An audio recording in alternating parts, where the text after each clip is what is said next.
If Dragon Ball Sparking Zero is stuttering or freezing on your PC, you can boost your performance with a few quick tweaks.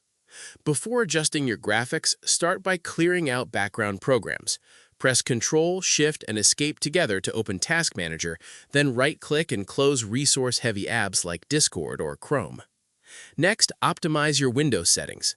Open your Start menu, navigate to Gaming, and turn off both Game Mode and Background Recording, as these frequently cause input latency.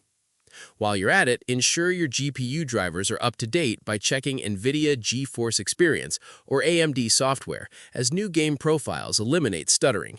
Finally, head into the in-game settings by pressing the Escape key or navigating from the menu screen.